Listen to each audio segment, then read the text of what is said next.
नमस्कार, अपना प्रदेश उत्तर प्रदेश उत्तराखंड देख रहे हैं आप। मैं हूं आपके साथ पूजा मोहन पांडे। खबरों की शुरुआत करते हुए सबसे पहले आपको बता दें कि मुख्यमंत्री योगी आदित्यनाथ आज चीयर फॉर इंडिया कार्यक्रम में शिरकत करने वाले हैं। यह कार्यक्रम राजधानी लखनऊ के मोहनलालगंज के उत्तरावा में आयोजित किया जाएगा। इस दौरान सीएम योगी युवाओं से संवाद भी करेंगे और टोक्यो ओलंपिक में प्रतिभाग कर रहे खिलाड़ियों की हौसला अफजाई करते भी नजर आएंगे। ये कार्यक्रम खिलाड़ियों के उत्साहवर्धन के लिहाज से किया जा रहा है। इस दौरान सीएम योगी ओपन जिम का उद्घाटन भी करेंगे।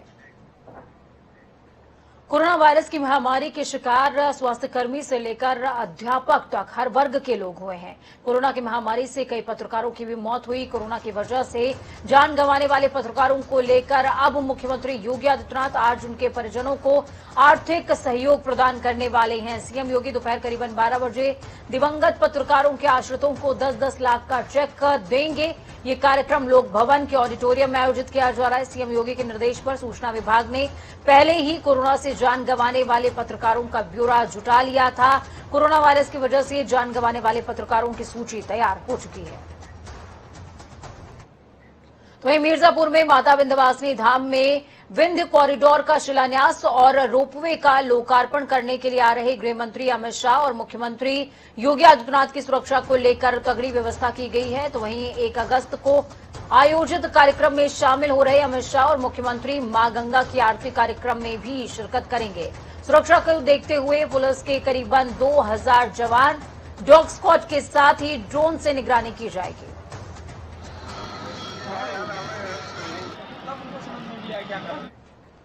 तो वहीं यूपी के सभी जिलों में वीकेंड पर शनिवार रविवार को पूरी तरीके से लॉकडाउन रहता है। इस दौरान आवश्यक सेवाओं को छोड़कर के सभी तरह की दुकानें बंद भी रहती हैं। यहां तक कि किराना और दूध तक की दुकानों को बंद रखा जाता है। लेकिन अब सिर्फ वाराणसी जिले की अगर बात की जाए तो इस लॉकडाउन के नियम में थोड़ा सा परिवर्तन किया गया है। वाराणसी में अन्य दिनों की तर्ज पर शनिवार को भी बाजार खुले रहेंगे। अब आप सोचेंगे कि ऐसा डिसीजन लिया क्यों गया है। शनिवार की जगह अब सोमवार को बंदी रहने वाली, यानी कि शनिवार रविवार की जगह अब रविवार सोमवार को बंदी रहेगी। हालांकि ये बदलाव केवल सावन के महीने के लिए है। वाराणसी के व्यापारियों की मांग थी और जिसे जिला प्रशासन ने सुनते हुए ये फैसला लिया है।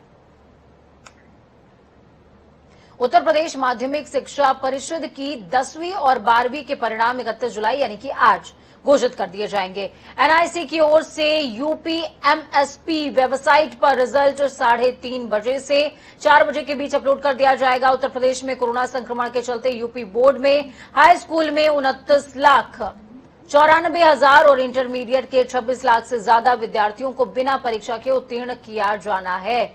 यूपी बोर्ड ने 10वीं बोर्ड के परीक्षार्थियों को 9वीं के 50% और 10वीं के प्री बोर्ड के 50% अंक देकर के उत्तीर्ण करने की गाइडलाइन तैयार की थी। ऐसे ही इंटरमीडिएट के परीक्षार्थियों के लिए 10वीं के 50% और 11वीं के 40% और साथ में 12वीं प्री बोर्ड के 10% अंक देते हुए उत्तीर्ण करने की गाइडलाइन के आधार पर परिणाम तैयार किए गए हैं, जो कि आज घोषित कर दिए जाएंगे। इस खबर पर ज्यादा जानकारी के लिए अनूप हमारे साथ ग्राउंड जीरो से जुड़ चुके हैं। अनूप, बहुत लंबे समय से इंतजार था इन रिजल्ट्स का, फिलहाल आज ये इंतजार खत्म हो रहा है, 3:30 बजे रिजल्ट आ जाएंगे। देखिए पूजा, बिल्कुल सही बात है। जिस तरीके से कभी भी किसी परीक्षार्थी का रिजल्ट आता तो कहीं न कहीं उसके अंदर हड़बड़ाहट होती है, उत्सुकता होती है कि रिजल्ट कब आएगा और किस तरीके से आएगा, कितने % मार्क्स होंगे।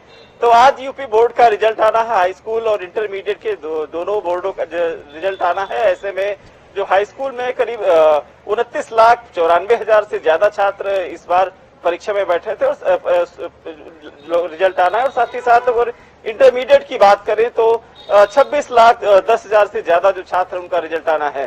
प्रशासन की तरफ से पूरी व्यवस्थाएं हैं, क्योंकि कोशिश की जा रही है कि बच्चे बाहर ज्यादा ना निकलें और घरों में ही अपने वेबसाइट पर इस तरीके से अपलोड करने की सुविधा दी गई है यूपी बोर्ड के द्वारा। results.nic.in पर भी रिजल्ट देखा जा सकता है। तो इस वजह से कोशिश प्रशासन की है, क्योंकि पिछली बार जिस तरीके से रिजल्ट आता था साइबर कैफों पे भीड़ लगती थी, क्योंकि कोरोना काल चल रहा है। ऐसे में सरकार की तरफ से इस तरीके से प्रशासन की तरफ से कोशिश है कि उन पर जो साइबर कैफों पर भीड़ न इकट्ठा हो। और साथ ही साथ जिस तरीके से पिछली बारों में इतिहास गवाह है कि कुछ न कुछ अनहोनी की आशंकाएं हो जाती थी, जिसके मद्देनजर ये निर्णय लिया गया है। अब रिजल्ट के बाद देखना हो, क्योंकि ये रिजल्ट मोबाइल पर भी आप देख सकते हैं, साथ ही साथ वेबसाइट पर तो ऑनलाइन रहेगा ही। अब 3:30 बजे के बाद पूजा देखा जाएगा कि कितने परसेंट रिजल्ट आया है बच्चों के। और इस बार के रिजल्ट में अनूप ये भी खास होने वाला है कि इस बार का रिजल्ट लखनऊ से जारी होगा। बिल्कुल पूजा, जिस तरीके से पहले से ही मांग रही है, खासकर इस पर जो मंत्री हैं, शिक्षा मंत्री डिप्टी सीएम दिनेश शर्मा, उनकी भी इस तरीके से मांग थी कि इलाहाबाद बोर्ड को हटा करके लखनऊ से इस बार रिजल्ट जारी किया जाए। तो इस बार पहली बार हो रहा है कि लखनऊ से रिजल्ट जारी किया जाएगा।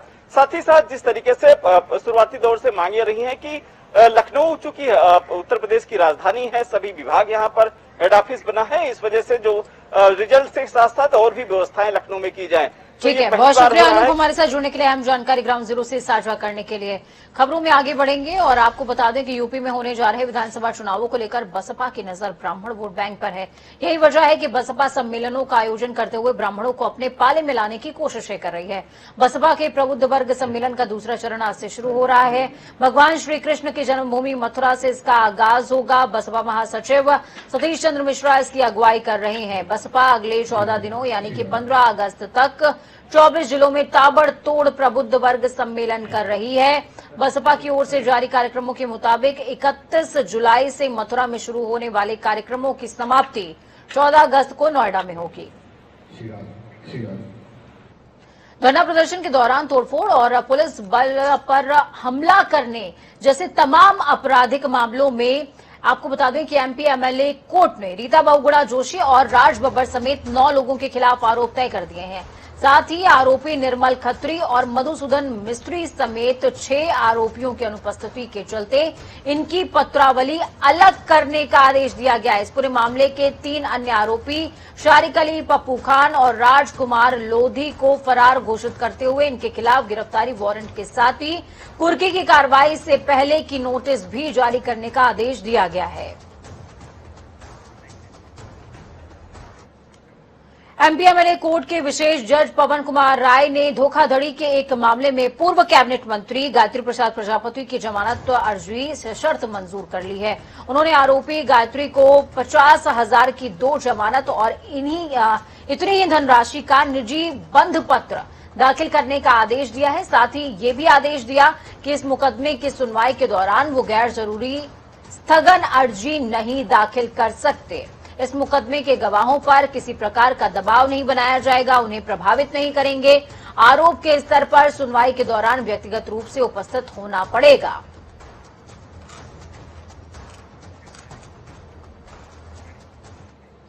यूपी में मानसून पूरी तरीके से सक्रिय हो चुका है। मौसम विभाग ने अगले 3 दिन पूर्वांचल और बुंदेलखंड के कई जिलों समेत प्रदेश के अलग अलग हिस्सों में कहीं सामान्य तो कहीं भारी बारिश की चेतावनी दी है। मौसम विभाग ने आज सूबे के कई जिले चित्रकूट, प्रयागराज, सोनभद्र, मिर्जापुर, चंदौली, वाराणसी समेत कई जिलों में भारी बारिश होने का अलर्ट जारी कर दिया। यूपी में पिछले 24 घंटे के दौरान प्रदेश के अलग अलग इलाकों में कहीं हल्की तो कहीं पर सामान्य बारिश जारी है।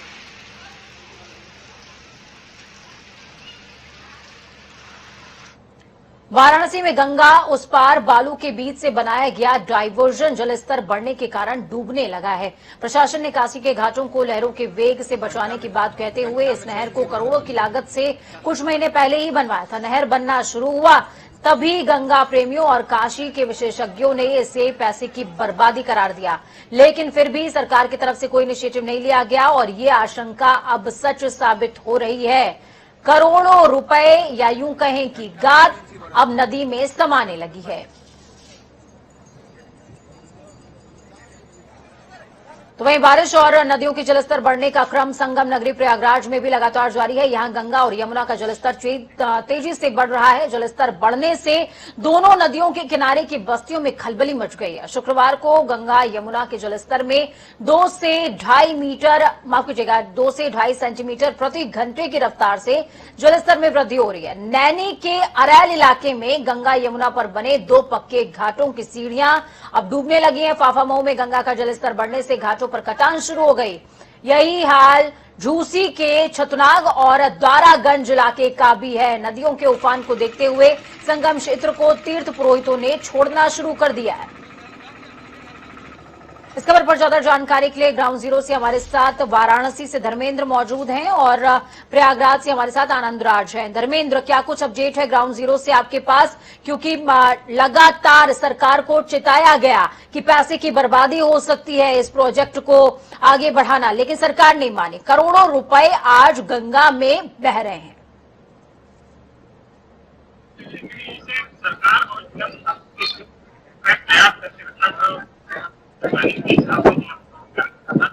बड़ी लापरवाही है। धर्मेंद्र की आवाज हम तक नहीं आ रही है, तब तक हम आनंद राज का रुख करते हैं। प्रयागराज से जुड़े हुए हैं आनंद राज। आनंद, लगातार गंगा का जलस्तर बढ़ रहा है और इसी के साथ अब कटान भी शुरू हो गई है। इस तरीके की बातें निकल करके सामने आ रही है। मेरे ख्याल में आप गंगा घाट के किनारे खड़े हैं, अगर हो सके तो तमाम दर्शकों को एक बार नजारा दिखा दें। देखिए, प्रयागराज में जलस्तर लगातार बढ़ रहा है। हालांकि अभी उतना असर तो नहीं है, लेकिन फिर भी जो निचले इलाके के रहने वाले लोग हैं उन्होंने अपना घर छोड़ दिया और वो ऊंची जगहों पर आने लगे हैं। अब देखिए, ये प्रयागराज का संगम का किनारा है। ये जो रहने वाले लोग हैं इनका घर डूब गया है एक प्रकार से, और ये ऊंची जगह पर आ गए हैं। ये सब ऊंची जगह पर आने के बाद ये सब अब पूरी तरीके से ऊंची ऊपर पर रह रहे हैं और इनका ये कहना है कि इनके जलस्तर बढ़ने की वजह से इन पर काफी असर पड़ रहा है। और ऐसे में अब ये तो संगम का किनारा इलाका है, क्योंकि संगम के घाट किनारे के रहने वाले पुरोहित और जो पंडित हैं वो लोग ने अपनी जगहों को छोड़कर अब ऊंची जगहों पर आ गए हैं। प्रशासन की तरफ से आनंद तैयारियां क्या है? प्रशासन की तरफ से तैयारियां क्या है? क्योंकि गंगा लगातार कटान कर रही है, चाहे फिर वो फाफा मऊ की बात कर लें या अन्य क्षेत्रों की बात कर लें, लगातार इस तरीके की कटान देखने को मिल रही है। देखिए, जिला प्रशासन ने इस बाढ़ की स्थिति को देखते हुए पहले से अलर्ट पर है। एनडीआरएफ टीम को भी बोल दिया गया है, हालांकि जल पुलिस को भी वाले लोग हैं, जिला प्रशासन ने उनको अलर्ट पे डाल दिया है। उनको कहा है कि उन जगहों को छोड़ दे। अब जल्द ही पानी जो खाली जगह बची हुई है उसको भी काबिज कर लेगी। हालांकि जिला प्रशासन अब पूरी तरीके से अलर्ट है। अब ये जलस्तर बढ़ने की वजह से जो निचले इलाके में रहने वाले लोग हैं उनकी थोड़ी सी मुश्किलें बढ़ने वाली जरूर है। जी पूजा। बिल्कुल आनंद, जो निचले क्षेत्र में यानी कि कछाड़ क्षेत्र में, मेरे ख्याल में जो इलाहाबाद क्षेत्र के लोग हैं और जो गंगा के किनारे लोग रहते हैं वो कछाड़ शब्द का मतलब बहुत बखूबी समझते हैं। तो कछाड़ क्षेत्र में जो रहने वाले लोग हैं उनके लिए मुश्किलें खड़ी हो रही हैं। अब सरकार की जिम्मेदारी की रेस्क्यू को स्टार्ट कर दे। धर्मेंद्र हमारे साथ जुड़े हुए हैं। धर्मेंद्र, सवाल मेरा वही है, आपसे बात अपनी आप पूरी कर लें। देखिए, मुझे वाराणसी की जो स्थिति कही जाएगी, जो जिला प्रशासन और उत्तर प्रदेश सरकार की फंसा रही करोड़ों का जो प्रोजेक्ट रहा उसको गंगा फ्लोड की वजह से लगातार बिगड़ते जा रहा है। और वो पूरा रोड मैप जो तैयार किया गया था वो आज के डेट में पूरी धराशाह हो चुका है। तो कहीं कहीं इसमें जो है जिला प्रशासन की बड़ी लापरवाही मानेगी, क्योंकि जिला प्रशासन ने ही पूरा रोड मैप तैयार किया था विकास परियोजना का, जो गंगा के किनारे चल रहा था करोड़ों का। जी पूजा। बिल्कुल, बहुत शुक्रिया आप दोनों का ही हमारे साथ जुड़ने के लिए, अहम जानकारी ग्राउंड जीरो से साझा करने के लिए। खबरों में आगे बढ़ेंगे और आपको बताएंगे कि गंगा लगातार किस तरीके से जलस्तर इसका बढ़ता जा रहा है और अब प्रशासन की जिम्मेदारी है कि सुरक्षा के जो इंतजाम हैं उनको पुख्ता कर दे।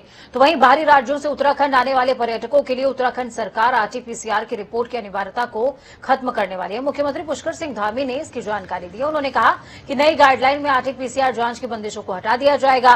प्रदेश में 4 अगस्त तक कोविड कर्फ्यू लागू रहने वाला है। प्रदेश सरकार कोविड कर्फ्यू के संबंध में नई मानक प्रचालन प्रक्रिया जारी करेगी। पिछले हफ्ते की एसओपी में सरकार ने बाहरी राज्यों से आने वालों के लिए वैक्सीन की डबल डोज 15 दिन हो चुके हैं, उन्हें आरटीपीसीआर की रिपोर्ट अनिवार्यता को खत्म कर दिया था। लेकिन अब पड़ोसी राज्य हिमाचल में आरटीपीसीआर की अनिवार्यता को चूंकि खत्म कर दिया गया है, इस लिहाज से अब उत्तराखंड में भी इसको कंटिन्यू किया जाएगा। तो वहीं कोरोना की तीसरी लहर की आशंका के बीच प्रदेश में 2 अगस्त से कक्षा 9 से 12वीं तक के छात्र छात्राओं के लिए ही स्कूल खुल जाएंगे, जबकि कक्षा 6 से 8वीं तक के बच्चों के लिए भौतिक रूप से कक्षाएं 16 अगस्त से शुरू होने वाली हैं। इस दौरान बच्चों की ऑनलाइन पढ़ाई भी जारी रहने वाली है। सचिव विद्यालय शिक्षा राधिका झा की अध्यक्षता में हुई बैठक में कई निर्णय लिए गए। साथ ही निर्देश दिया गया है कि स्कूल में सोशल डिस्टेंसिंग, मास्क और सैनिटाइजेशन का खास ख्याल रखा जाए। इस खबर पर ज्यादा जानकारी के लिए अजीत काम्बोज हमारे साथ में जुड़ चुके हैं। अजीत, क्या कुछ अपडेट है ग्राउंड जीरो से? आज उत्तराखंड बोर्ड का रिजल्ट भी आने वाला है और दूसरी तरफ स्कूल खुलने की तैयारी है। 9वीं से 12वीं तक के स्कूल खुलेंगे।